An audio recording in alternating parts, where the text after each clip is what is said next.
నమస్తే, నేను మీ హరిత. స్టూడియోలో ఉన్నారు result oriented law of attraction coach విశ్వం విజయ్ గారిచే నిర్వహించబడే advance law of attraction class attend అవ్వాలి అనుకుంటే డిస్ప్లే అవుతున్న నెంబర్ కి కాల్ చేయండి. విజయ్ గారు నమస్తే అండి. నమస్కారం అండి హరిత గారు. నాకు ఈరోజు కొన్ని విషయాలు తెలుసుకోవాలని ఉంది. లా ఆఫ్ అట్రాక్షన్ లో రియల్ స్టోరీస్ ఏమైనా ఉన్నాయా? సక్సెస్ సాధించిన వారి డీటెయిల్స్ ఏమైనా ఈరోజు చెప్పగలరా? ధర్మో రక్షిత యద్భావం తద్భవం. ఇది గ్లోబల్ నాలెడ్జ్ అండి, అంటే గ్లోబల్ సబ్జెక్ట్. కేవలం మనమే కాదండి, ఇది టాలీవుడే కాదు, బాలీవుడ్ కాదు, ఈరోజు హాలీవుడ్ యాక్టర్స్ గురించి నేను చెప్పాలనుకుంటున్నాను మేడం. జిమ్ కెరీ అనే ఒక వ్యక్తి ఉన్నాడు మేడం. సక్సెస్ స్టోరీస్ ఉంటాయి, లా ఆఫ్ అట్రాక్షన్ ఎన్నెన్నో సక్సెస్ స్టోరీస్ ఉన్నాయి, చెప్పుకుంటూ పోతే ఎన్నో ఉంటాయి. బట్ మేజర్గా ఎవరెవరు సక్సెస్ సాధించారు వాళ్ళ స్టోరీస్, రియల్ స్టోరీస్ మీ గురించి చెప్తాను మేడం. సో ఇక్కడ ఫస్ట్ నేను చూసి చెప్పేది ఏమంటే, జిమ్ క్యారీ అనే ఒక వ్యక్తి ఉన్నాడు మేడం. సో ఆ వ్యక్తికి ఏంటంటే హాలీవుడ్లో మంచి సినిమా తీయాలి, డబ్బులు సంపాదించాలనుకునేవాడు. కానీ ఏమి చేయాలో కూడా అర్థం కాదు మేడం. అతను ఏం చేశాడంటే, ఫస్ట్ ఒక పేపర్ తీసుకున్నాడు లేదా చెక్ తీసుకున్నాడు. దానిపైన ఏం చేశాడంటే $10 million చెక్ రాశాడు. $10 million చెక్. ప్రతిరోజు ఊహించుకున్నాడు ఏంటంటే, నాలుగు వచ్చింది, హ్యాపీ. అతని దగ్గర అసలు చెక్ లేదు, ఏం లేదు. బట్ ప్రతిరోజు ఊహించుకునేవాడు ఏంటంటే, ఆ $10 million చెక్ నేను అందుకున్నాను, నేను సక్సెస్ సాధించాను. ప్రతిరోజు ఊహించుకునేవాడు. 1994లో నిజంగానే $10 million చెక్ వచ్చింది. కావాలంటే మీరు యూట్యూబ్లో, గూగుల్లో సెర్చ్ చేసుకోవచ్చు. జిమ్ క్యారీ అంటే ఎలా సాధ్యమైంటే చూడండి మేడం, సింపుల్ టెక్నిక్ ఏంటంటే ఊహ. ఎవరికైతే ఊహాశక్తి ఎక్కువ ఉంటుందో చాలా పవర్. అంత అందుకు నేను ఇక్కడ వచ్చి కూర్చున్నాను అంటే ఊహించుకున్నాను కాబట్టి వచ్చాను మేడం. సో ప్రతి ఒక్కరు కూడా ఊహించుకున్న దాన్ని బట్టి వారి జీవితం ఉంటుంది. కాకపోతే సార్ మరి కొంతమందికి ఉండదు కదా అని అంటారు. అది కొంతమందికి ఎందుకు ఉండదంటే, వారికి 2 థాట్స్ రిలీజ్ చేస్తుంటారు మేడం. ఈ 2 థాట్లలో ఈ పాజిటివ్ థాట్ కంటే వారు రిలీజ్ చేసిన నెగిటివ్ థాట్ ఏదైతే ఉందో దానికి శక్తి ఎక్కువ ఉంటే వాళ్ళకి రియాలిటీ, అంటే పాజిటివ్ ఆలోచనకు శక్తి ఎక్కువ ఉంటే పాజిటివిటీ మేనిఫెస్టేషన్ మారుతుంది. సో ఇలానే ఒక్కనే కదా, జిమ్ కెరీ కాదు, చాలామంది ఉన్నారు. ఇంకొకరిని తీసుకొస్తే, ఇంకొకరు అంటే ఆఫ్రా విన్ఫ్రే అనే ఒక వ్యక్తి ఉన్నారు, వాళ్ళు ఉన్నారు మేడం, ఒక ఉమెన్ ఉన్నారు. వారు కూడా ఏంటంటే వారి యొక్క విజన్ పవర్ని ఎలా ఉపయోగించుకున్నారో నేను చెప్తాను మేడం. ఫస్ట్ వారు ఏం చేసుకోవాలంటే విజన్ బోర్డు, ఎస్పెషల్లీ ఓఫ్రా ఏం చేసిందంటే విజన్ బోర్డు చేసింది. చాలామందికి ఏంటంటే, సార్ విజన్ బోర్డు అంటారు, ఏమిటి సార్ ఆ సీక్రెట్ అంటారు. వారి జీవితంలో వారికి ఏది కావాలి, వారి భవిష్యత్తు జీవితం ఎలా ఉండాలో స్పష్టంగా ఒక విజన్ బోర్డు తయారు చేసుకుంది. విజయాన్ని ఇందాక జిమ్ కెరీ ఏదైతే ఊహించుకున్నారో సేమ్ ఓఫ్రా కూడా ఈమె ఏం చేసింది, విజన్ బోర్డులో క్లారిటీ చూసుకొని ఎవ్రీ సింగిల్ డే ఆ విజన్ బోర్డు చూసినలా నేను సక్సెస్ సాధించాను, నా జీవితం అద్భుతంగా ఉందని చెప్పేసి ఊహించుకోవడం స్టార్ట్ చేసింది. ఎప్పుడైతే తను ఊహించుకుందో దానివల్ల కలర్ పర్ఫుల్ అనే ఒక మూవీ వచ్చేసింది. అంటే చూడండి, మనం ఎప్పుడైతే ఊహించుకోవడం స్టార్ట్ చేస్తుంటామో అప్పటి నుంచి మనకు అవకాశాలు వస్తుంటాయి. సో ఒక మామూలు వ్యక్తి కూడా సెలబ్రిటీ కావచ్చు మేడం. ఎలా అంటే చూడండి, ఎవ్రీ సింగిల్ డే ఊహించుకోవడం. ప్రతిరోజు ఎవరైతే ఊహించుకుంటారో మీ సక్సెస్, మీ గోల్స్, మీ డ్రీమ్స్ ఉంటాయి కదా, ఫస్ట్ పేపర్ పే రాయండి. ఆ పేపర్ పే రాసి ఒక విజన్ తయారు చేసుకోండి. దాన్ని ఎవ్రీ సింగిల్ డే అంటే ప్రతిరోజు చూసుకోండి. అలా మీరు కొన్ని రోజులు చూసిన తర్వాత ఏమవుతాయంటే, మీ థాట్స్ రిలీజ్ అవుతున్నాయి కదా, ఎప్పుడైతే థాట్స్ అన్నీ రిలీజ్ అవుతుంటాయో ఆ థాట్స్ అన్నీ రిలీజ్ అయిపోయిన తర్వాత మేనిఫెస్టేషన్ స్టార్ట్ అయిపోతుంటుంది. అలా చేసిన వాళ్ళు ఎన్నెన్నో కొన్ని వందల వేల మంది ఉన్నారు మేడం. బట్ నేను కొన్ని ఎందుకు చూపిస్తున్నానంటే నమ్మకం మేడం. అంతే, నేను ఇప్పటికీ మనకు తెలిసే ఉంటుంది, ఇండియాలోనే highest interviews, TV interviews more than 730 interviews మనం చేయడం జరిగింది.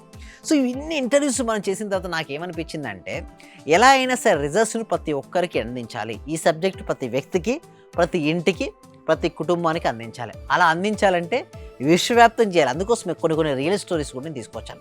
అయితే ఇంకొక స్టోరీ కూడా మీకు చెప్తాను మేడం, అర్నాల్డ్ స్టోరీ. చాలామంది అర్నాల్డ్ అయినా ఎవరు గుర్తుకొస్తాయని, బాడీ బిల్డింగ్ వారే గుర్తుకొస్తుంటారు. Yes, Arnold is the body builder. But ప్రతి మనిషికి ఒక కోరిక ఉంటుంది కదా మేడం, ఏంటి, హాలీవుడ్ సినిమాలో నటించాలి, గొప్పగా నన్ను పొగడాలి, అందరి ముందు శభాష్ అనిపించుకోవాలి, ఆర్థికంగా నిలదొక్కుకోవాలి, ఫైనాన్షియల్ ఫ్రీడమ్ అయ్యి ఎందరొక రోల్ మోడల్గా నేను ఉండాలనుకున్నాడు. ఎవరు? అర్నాల్డ్. అయితే తను ఏం చేశారంటే చూడండి, ఫస్ట్ క్లారిటీగా ఊహించుకునేవాడు ఏంటంటే, ప్రముఖ నటుడుగా ఆల్రెడీ నేను అయ్యాను. సో ఎప్పుడైతే తను ప్రముఖ నటుడు అంటే మంచిగా నటుడుగా అనుకున్నాడో, అతనికి అనుకోగానే ఏమైందంటే, ఇంకొకటి కూడా అభిమానుల దగ్గరకు వస్తే ఆటోగ్రాఫ్ ఇచ్చినట్టుగా, దర్శకులు వచ్చి నా దగ్గరకు వచ్చి ఈరోజు వచ్చి కూర్చున్నట్టుగా. సో ప్రతి దాన్ని ఏం చేసేవాడు, ఒక ఇమాజిన్ ఊహించుకునేవాడు. గొప్ప కళ అంటే చూడండి మేడం, ఎవరైనా సరే వారి జీవితాన్ని అద్భుతంగా ఉన్నట్టు భావిస్తూ ఉంటే వారు నిజంగానే ఆ విధంగా తయారవుతారు. ఎందుకు చెప్పండి, యద్భావం తద్భవతి. నా జీవితం సరిగ్గా లేదు, నేను ఇంతే, నాకు ఎవరు రాలేరు, నాకు ఎవరు సపోర్ట్ చేయట్లేదు, నా కస్టమర్స్ రావట్లేదు అనుకుంటే ఆ విధంగానే ఉంటుంది. మీరు ఏ రంగం ఎంచుకున్నా ఆ విధంగా అర్నాల్డ్ గారు ఏం చేశారంటే, కొరాన్ అదే టర్మినేటర్ అనే సినిమా మీరు చూసే ఉంటారు. ఆ సినిమా ఎలా ఆకర్షించుకోవడం జరిగిందంటే ఈ విధంగానే, అంటే పెద్ద పెద్ద డైరెక్టర్స్ వచ్చినట్టుగా, అభిమానులు ముందు వస్తే సిగ్నేచర్ పెట్టినట్టుగా, అభిమానులతో ఫోటోలు తీసుకున్నట్టుగా. సో ఈ ప్రతిరోజు ఊహించుకునేవాడు ఆ విధంగా. సో ఆ విధంగా ఊహించుకోవడం ద్వారానే గొప్ప అవకాశాలు అనేది రావడం జరిగింది. సింపుల్ చెప్తాను మేడం, ఎవ్రీ డే కూడా చాలామంది సక్సెస్ అవ్వచ్చు madam. But only one thing ఏంటంటే ఎలా చేయాలంటే స్టోరీస్ కావాలని క్రియేషన్ చేసుకోవాలి మన మనసులో. ఎట్లా అంటే ఆరోగ్యం, మీరు ఊహించినటువంటి ఆరోగ్యం ఆల్రెడీ మీకు వచ్చింది అని ఎప్పుడైతే మీరు అనుకుంటారో, ఆరోగ్యం కావాలి మేడం. నేను అనుకున్న విధంగా నా ఆరోగ్యం ఉంది, నేను ఎప్పుడు హెల్దీగా ఉంటాను. Yes, excellent. సో ఎప్పుడు నేను హెల్తీగా ఉంటాను అనుకుంటే ఉంటాను. నాకేముంది, నాది అయిపోయింది, నా ఏజ్ ఇంత అనుకుంటే అసలు ఏజ్ ఇంత అనే ఫీలింగ్ వచ్చింది అనుకోండి. ఒకవేళ మీ మనసులో కనుక నేను చాలా చిన్న యంగ్ అనుకున్నారు అనుకోండి, నిజంగా యంగ్ అయిపోతారు. సో నేను నా డబ్బును సంపాదించగలనుకుంటే నిజంగా డబ్బు సంపాదిస్తారు. ప్రేమ అనుకున్నాను అనుకోండి, ప్రేమను ఊహించి వివాహం చేసుకున్నారు చాలామంది అండి. వీలే కాదు, చాలామంది ఏంటంటే కొంతమంది లవ్ స్టోరీస్ వాళ్ళు ఊహించుకొని వివాహం చేసుకున్న చాలామంది ఉన్నారంటే ప్రతి ఒక్కరు కూడా వారి సక్సెస్ స్టోరీస్ ఇవన్నీ కూడా real story, everyday people stories నేను చెప్తున్నాడు మేడం. ఈ సబ్జెక్ట్ ఉపయోగించుకొని ఎంతోమంది వాళ్ళకు అనుగుణంగా వాళ్ళు లైఫ్ పార్ట్నర్ సెట్ చేసుకున్నారు. డబ్బు అఫర్మేషన్తో మంచి ఉద్యోగాన్ని కూడా పొందారు. ఈ సక్సెస్ స్టోరీస్ ఇవన్నీ కూడా ఏంటంటే ఎవ్రీడే మన క్లాస్లో కంటే కొంతమంది ఆరోగ్యాన్ని పొందారు, కొంతమంది డబ్బును ఆహ్వానించారు, కొంతమంది ప్రేమను, వారి జీవితంలో ఏది కావాలనుకుంటే దాన్ని ఈజీగా వారు ఆకర్షించుకున్నారండి. ఇలాంటి వాళ్ళకైనా సక్సెస్ అనేది సాధ్యమవుతుంది. అది లా ఆఫ్ అట్రాక్షన్ వల్ల అవుతుందండి. నమ్మి మీ దగ్గరికి రమ్మంటారు. ఎలాంటి వాళ్ళు రావచ్చు, ప్రాసెస్ ఏంటి? 8 years నుంచి మొదలుకుంటే 80 years వరకు ఉన్న ప్రతి ఒక్కరు రావచ్చు మేడం. బట్ వారి మైండ్ సెట్లో నేను సక్సెస్ అవ్వాలి అని బలమైన దృఢమైన సంకల్పం ఉండాలి, నిరంతర సాధన ఉండాలి మేడం, అకంఠిత దీక్ష ఉండాలి, ప్రతి దాన్ని సాధించగలగనని నమ్మకం వారికి ఉండాలి. అలాంటి వారు ఎవరైనా ఉన్నా కూడా వారు రావచ్చండి. థ్యాంక్ యూ విజయ్ గారు. విశ్వం విజయ్ గారి ఆన్లైన్ క్లాసెస్ మీరు అటెండ్ అవ్వాలి అనుకుంటే స్క్రీన్ పై స్క్రోల్ అవుతున్న నెంబర్స్ కాల్ చేసి కాంటాక్ట్ అవ్వండి. చూస్తూనే ఉండండి Suman TV. Thank you so much. Survey జన సుఖినోభవంతు, సమస్త లోకా సుఖినోభవంతు. చాలా థ్యాంక్ యూ సార్.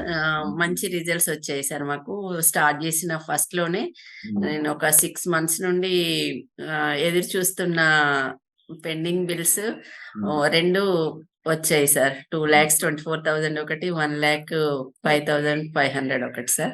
నాకు చాలా హ్యాపీగా ఉంది. అంటే యాక్చువల్ గా నాకు ఆ టైంలో చాలా అవసరం కూడా. అది కరెక్ట్ టైంలో నేను ఇది స్టార్ట్ చేసిన 2 days కి అనుకుంటా సార్ నాకు అవి వచ్చేసి నా అకౌంట్ లో క్రెడిట్ అయినాయి. Thank you sir. నేనంటే ఇంత అనుకోలేదు sir. Thank you sir. Thank you so much. అంటే నమ్మకంతోనే స్టార్ట్ చేశాను, కానీ ఇంత ఫాస్ట్ గా రిజల్ట్స్ ఎక్స్పెక్ట్ చేయలేదు sir. Thank you sir. Thank you so much అండి సత్యవతి.